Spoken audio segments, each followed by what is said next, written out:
every time we were doing something if the camera was there.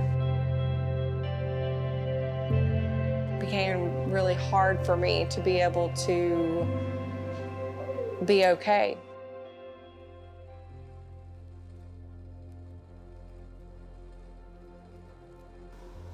I don't remember really all the details of last year when it started. I remembered, why do I feel like I want to cry? I just remember, when you went over to Jaden's, and I remember y'all talking about doing story time at the bakery and all of that getting started.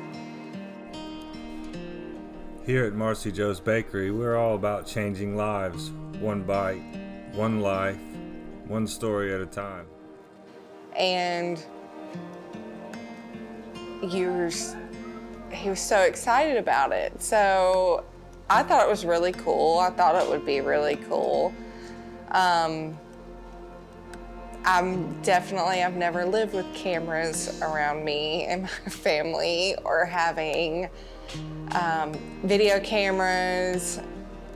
I mean, not even a whole lot of like picture cameras. So, I mean, we took pictures, but it wasn't like they were around all the time. It's like holidays and whatnot. I don't think I really understood how much was involved with it.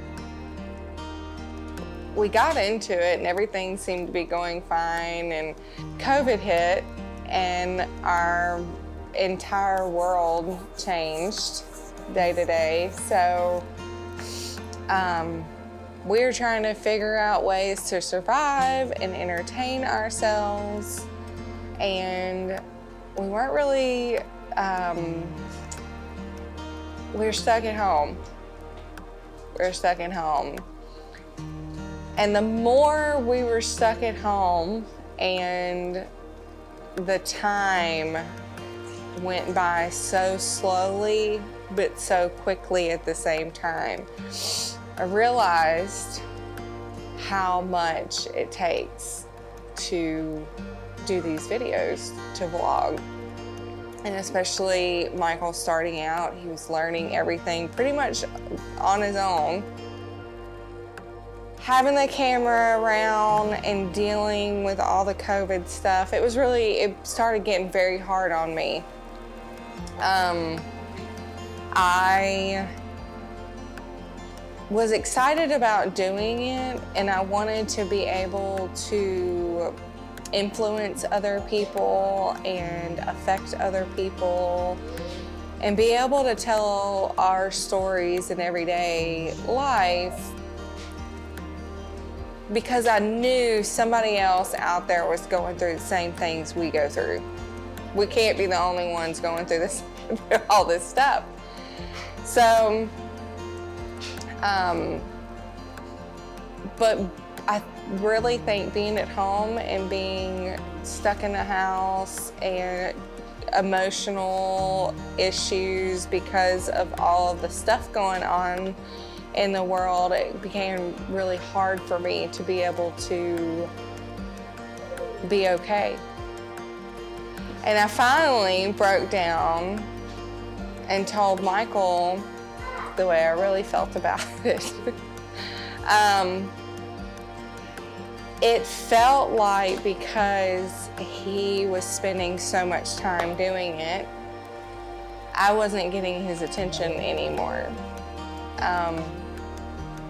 And it felt like videography was another woman. It was a jealousy with it. And I didn't know how to combat that, because if you have a normal 8-to-5 job, you go to work and you have your training and you learn and you come home and all that stays at work. But with videography and vlogging, it became our lives, and it was around all the time. It was like the big elephant in the room that's gonna be there, it's gonna stay there. And when we would go and do things around the house, or we would go on a trip somewhere or whatever, the camera would go with us. And I wanted us to just cherish every moment that we have, because he and I are both older, and we have always said that, you know, we have a lot of time to make up for. So we really want to cherish every moment we have with each other and as a family. Because Michael's learning and everything, it was like, I felt like he was out of the moment. Hey, we gotta give you the moment. Because we were trying to get the right shot, trying to get the right angle, you know, and as time went on, I kept getting frustrated because he was coming up with all of these really creative ideas of things to do. And I finally just sat down and had kind of like a meltdown moment where I was just like, I don't want to do things and go on trips because it's a good shot. It's a good vlog. It's a good camera angle, a good story.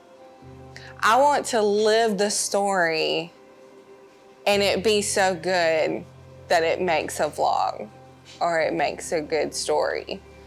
And I was just battling with that internally, and I really got very sensitive to what was going on and what, every time we were doing something, if the camera was there, if the other woman was there.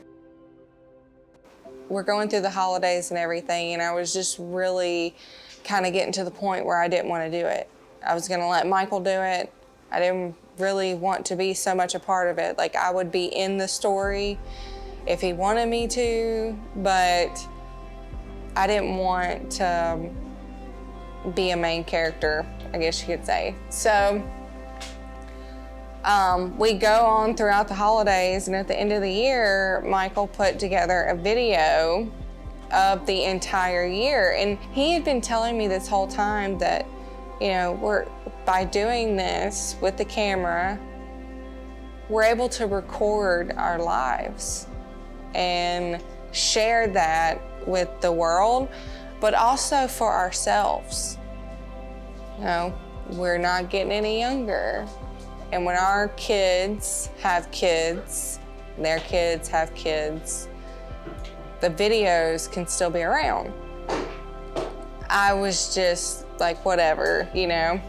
So at the end of the year, Michael wanted to do a video where he did this montage of like the entire year to be able to sort of summarize 2020 in his vlogging experience and the knowledge he's gained, and kind of see where he started and where he's progressed to. And I was still kind of like, whatever, you know, it's just another vlog. I really did not put any thought into it. And then I watched the video. September of 2019, I made my very first video. Well, kind of.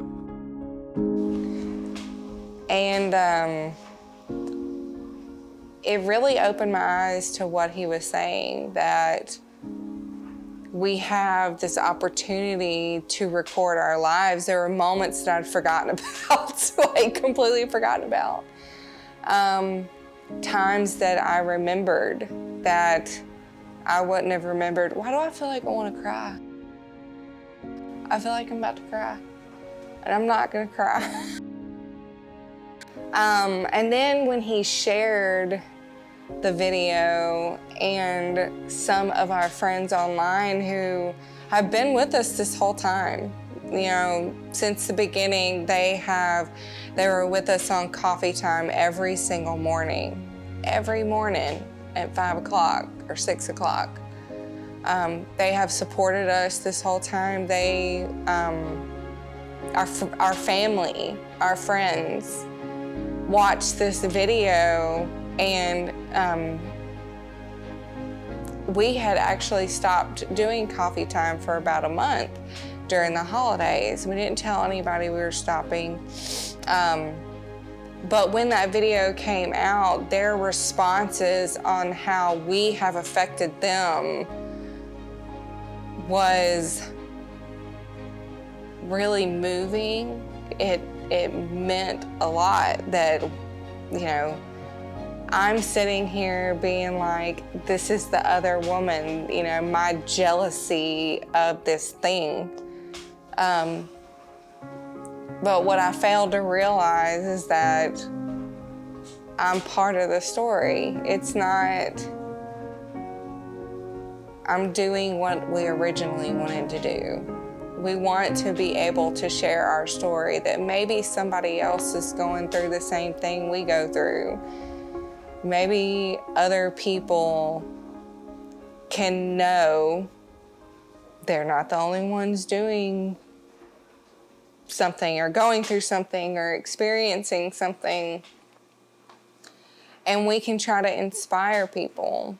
You know, part of the recap video was good things that we had done throughout the year that you get caught up in the day-to-day and you just forget about. You don't think about.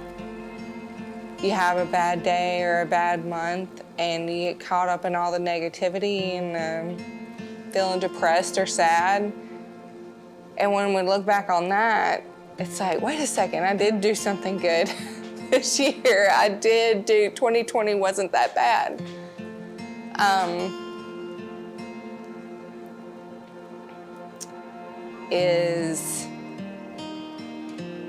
It's been a wave of emotions up and down.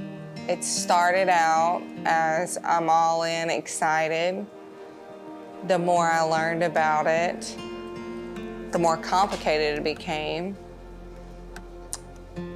Then through the learning process, the jealousy of the time it took away from us came.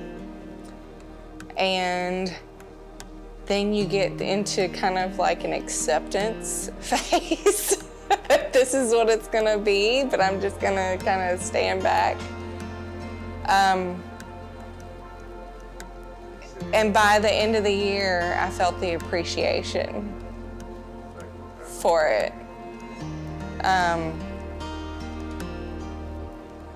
I'm still going through phases. It will always be up and down and around, but it's my husband's passion. It's what I want to be able to do for somebody else. And I just appreciate to be able to do that, to be able to be a part of his passion and also help others or just share or entertain.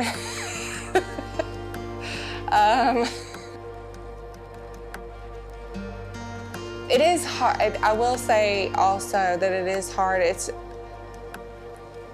when you think about a person that vlogs or a family or whatever, and you see them online and you watch their videos and you're like, oh, this is so great and so wonderful. And it is. But for people who have never experienced it, it is hard. You know, some of my family is still very uncomfortable with having the camera around and, you know, getting comfortable with that. And it's awkward. It's awkward. Right now I'm talking to a camera and I feel stupid talking to a camera. I do. It feels like weird. Like, I wonder how actors and stuff do this all the time. Like, it's really weird.